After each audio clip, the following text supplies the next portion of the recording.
Gempa dengan magnitudo 6,9 skala Richter mengguncang Banten pada Jumat malam kemarin. Getaran terasa hingga DKI Jakarta dan wilayah sekitarnya. Bagaimana kemudian kondisi terkini di lokasi terdekat dari pusat gempa? Kita langsung bergabung dengan Lis Pratiwi langsung dari Desa Sumberjaya, wilayah terdekat pusat gempa. Lis Pratiwi, bagaimana suasana terkini di lokasi? Ya Egan, sekitar 11 jam usai gempa melanda kawasan Banten dan sekitarnya. Saat ini saya berada di Desa Sumberjaya, Sumur, Pandeglang, Banten. Dapat dikatakan situasi di lokasi tempat saya berada ini cukup kondusif, utamanya usai peringatan potensi tsunami dari BMKG disudahi sekitar pukul 21.35 waktu Indonesia Barat. Dan selain itu dari data terakhir yang kami terima dari Polda Banten bahwa hingga pukul 5 pagi tadi kerusakan yang terjadi ini merupakan kerusakan material dari rumah-rumah warga yang rusak. Sementara itu tidak ada korban jiwa. Ada satu korban yang meninggal dunia, namun ini bukan karena dampak dari gempa yang terjadi di kawasan Banten ini, melainkan serangan jantung yang terjadi pada seorang ibu di daerah Lebak. Sementara itu untuk kerusakan rumah ini terjadi di Kabupaten Lebak ada 23 rumah yang rusak dengan rincian 21 rumah rusak berat dan juga 2 rumah rusak ringan. Sementara untuk di Kabupaten Pandeglang ini ada 86 rumah yang rusak dari total 15 kecamatan di seluruh kawasan Pandeglang. Untuk kecamatan yang paling parah terdampak ini merupakan Kecamatan Mandalawangi. Selain itu saat ini di Desa Sumberjaya tempat saya berada saat ini merupakan titik terdekat dari pusat gempa yang terjadi sekitar 147 km arah barat daya dari Kecamatan Sumur ini. Saat ini di lokasi ini merupakan hunian sementara dari para warga yang terdampak tsunami pada akhir Desember 2018. Di lokasi ini terdiri dari 220 kepala keluarga dengan dihuni sekitar 500 warga. Namun pada sejak malam tadi, begitu gempa terjadi di lokasi ini ada 2 kelompok masyarakat yang menghuni kawasan di Huntara Desa Sumberjaya ini, yakni memang warga yang sebelumnya menetap di sini sejak tsunami pada Desember 2018 terjadi, dan juga ada warga yang mengungsi dari kawasan-kawasan di sekitarnya karena wilayah ini merupakan dataran yang cukup tinggi, yakni berada di ketinggian sekitar 50 dpl atau di atas permukaan laut. Sementara untuk jarak dari Desa Sumberjaya menuju ke bibir pantai ini sekitar 1,5 kilometer.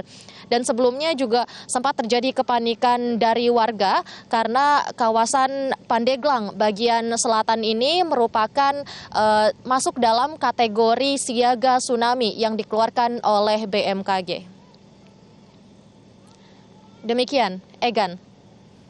Ya, Lis Pratiwi, kalau kita lihat dari hunian sementara yang terletak di belakang Anda, ini berdirinya masih cukup kokoh begitu ya. Bagaimana dengan dampak dari gempa yang terjadi pada hari kemarin berdasarkan pengamatan Anda di sana? Apa saja yang terjadi? Ya Egan, untuk di kawasan ini, meskipun kemarin gempa cukup besar dengan magnitudo 6,9 skala Richter, namun hunian ini dari hasil pantauan yang kami lakukan sejak pukul 3 pagi tadi ini tidak ada kerusakan. Begitu pula dengan warga di sekitar lokasi ini masih dalam kondisi yang aman. Tadi juga sempat ada pantauan dari jajaran Polda Banten yang melakukan peninjauan di sekitar lokasi. Ini tidak ada kerusakan dari rumah-rumah warga yang memang dibangun sekitar bulan Februari 2019 lalu dan dihuni oleh 220 kepala keluarga. Karena hunian ini memang nantinya diharapkan oleh warga dapat menjadi hunian tetap bagi para warga terdampak tsunami Banten 2018 akibat dari rumah-rumah warga yang sebelumnya berada di pesisir pantai ini mengalami kerusakan dan tidak dapat dibangun kembali. Oleh karenanya kawasan Desa Sumberjaya ini dibangun dengan bahan yang cukup baik sehingga gempa semalam ini tidak berdampak buruk, juga tidak ada reruntuhan dari rumah-rumah warga di sekitar lokasi.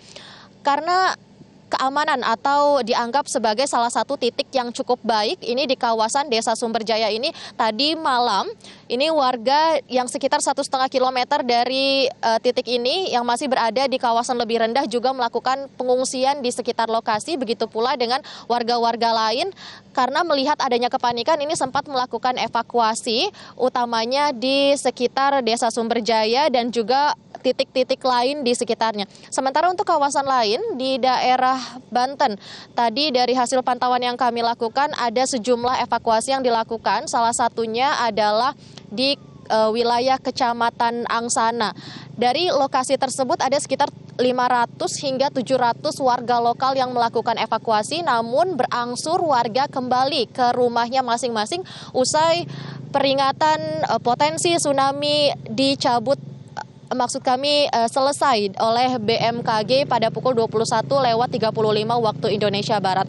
Tadi ketika Polda Banten melakukan peninjauan juga ada sejumlah hal yang disampaikan bahwa meskipun gempa ini sudah berakhir, maksud kami tidak ada gempa susulan dan juga tsunami potensinya sudah berakhir, namun warga diharapkan tetap waspada, utamanya menjaga rumah-rumah yang sebelumnya ditinggalkan. Nantinya juga pihak kepolisian akan terus melakukan bantuan berupa patroli dan juga mitigasi bencana untuk memberitahu warga akan selalu waspada. Tadi Polda Banten juga mengimbau kepada masyarakat untuk tetap tenang menghadapi situasi saat ini dan juga nantinya berharap dapat menyaring informasi karena usai gempa terjadi malam tadi memang ada sejumlah informasi yang beredar di masyarakat dan dapat meresahkan, padahal informasi tersebut belum tentu benar, seperti surutnya air laut sekitar 15 meter sudah dikonfirmasi bahwa hal tersebut merupakan informasi yang tidak benar dan juga diharapkan warga nantinya dapat menyaring informasi dari satu sumber, salah satunya pihak kepolisian. Demikian yang kami sampaikan, kembali ke Egan. Ya, Lis Pratiwi, dengan jarak hanya 1,5 km dari bibir pantai, instruksi apa kemudian yang diberikan kepada warga di sana? Apakah sudah diperbolehkan kembali ke rumah mereka masing-masing? Ya, Egan, sekitar 15 menit yang lalu, sebelumnya memang saya sampaikan bahwa di sekitar Desa Sumberjaya ini ada dua kelompok yang menghuni, yakni selain warga yang memang sebelumnya menetap di desa ini, juga ada warga lain yang mengungsi untuk mencari pertolongan karena kawasan ini berada di dataran yang cukup tinggi. Namun sekitar 15 menit yang lalu, ini warga sudah mulai kembali ke rumahnya masing-masing. Tadi ada dua mobil pick up yang menjemput para warga untuk mengantarnya ke lokasi rumahnya masing-masing, termasuk warga yang berada sekitar 1,5 kilometer dari lokasi ini dekat bibir pantai. Sejak semalam, usai peringatan tsunami berakhir pada pukul 21.35, warga yang sebelumnya mengungsi ke dataran tinggi ini di Desa Sumberjaya juga sudah berangsur kembali ke rumahnya masing-masing.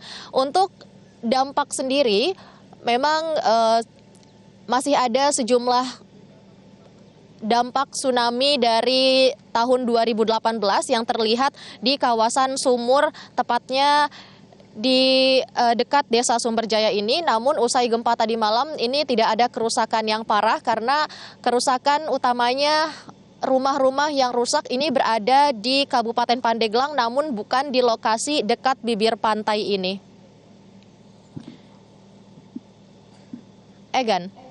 Lis Pratiwi langsung dari Pandeglang, Banten. Pemirsa, Desa Sumberjaya, Kecamatan Sumur, Pandeglang, Banten merupakan area terdekat dari pusat gempa. Ya, bagaimana kondisinya setelah gempa 6,9 skala Richter menerjang Banten pada Jumat malam? Ada rekan Lis Pratiwi yang akan melaporkan langsung dari lokasi. Lis Pratiwi, selamat pagi. Bagaimana kondisi terkini di lokasi terdampak gempa di sana? Ya, Egan dan Ajeng, pasca gempa mengguncang Banten sekitar pukul 19.03 waktu Indonesia Barat kemarin malam, sempat terjadi kepanikan di kawasan Banten, namun saat ini di sekitar lokasi ini sudah cukup kondusif. Dari hasil pantauan yang kami lakukan dari perjalanan dari Jakarta menuju ke Serang, kemudian Pandeglang, dan hingga saat ini saya berada di Desa Sumberjaya, Sumur, Pandeglang, Banten. Ini tidak ada lagi konsentrasi massa ataupun pengungsi yang berada di sejumlah wilayah. Jika sebelumnya memang ada titik-titik tertentu yang dijadikan pengungsian, salah satunya adalah Polsek Angsana di kawasan Pandeglang, Banten ini. Namun saat ini warga yang sebelumnya ada berjumlah sekitar 500 orang saat ini sudah kembali ke rumah masing-masing usai peringatan tsunami diselesai dari BMKG pada pukul 21.35 waktu Indonesia Barat tadi. Dan saat ini saya berada di Desa Sumberjaya. Ini merupakan hunian sementara dari sejumlah warga yang terdampak tsunami Banten pada akhir tahun 2018 lalu. Di lokasi ini ada sekitar 220 kepala keluarga dengan 500 warga yang menghuni kawasan ini. Wilayah ini cukup aman karena menurut informasi yang kami terima berada di ketinggian di atas 50 DPL, dan sementara itu di kawasan ini pun tadi meskipun masuk dalam wilayah yang cukup aman, namun pada saat gempa terjadi akibat ada traumatik dari warga usai gempa dan juga tsunami menerjang pada 2018 lalu, warga ini sempat melakukan evakuasi dengan menuju ke titik yang lebih tinggi. Jika memang dilihat dari lokasi saya berada ini, kawasan ini sekitar 1,5 kilometer dari bibir pantai, sehingga cukup dekat. Namun posisinya yang tinggi ini membuat warga aman berada di sini. Tadi ada sejumlah warga yang berlokasi atau bermukim di dekat bibir pantai juga melakukan pengungsian ke wilayah ini. Namun kepanikan yang terjadi dari warga membuat warga yang sebelumnya berada di Huntara Desa Sumberjaya ini juga melakukan pengungsian ke wilayah lain yang lebih tinggi. Namun hingga saat ini belum ada korban. Maksud kami dari hasil pantauan dan juga informasi yang kami terima, gempa Banten yang terjadi kemarin malam tidak menimbulkan korban jiwa, namun ada 1 korban meninggal dunia akibat dari serangan jantung di wilayah Lebak, Banten. Sementara itu sejumlah rumah dilaporkan rusak dari berbagai wilayah di kawasan Banten ini. Egan dan Ajeng. Baik, terima kasih atas informasinya Lis Pratiwi langsung dari Pandeglang, Banten.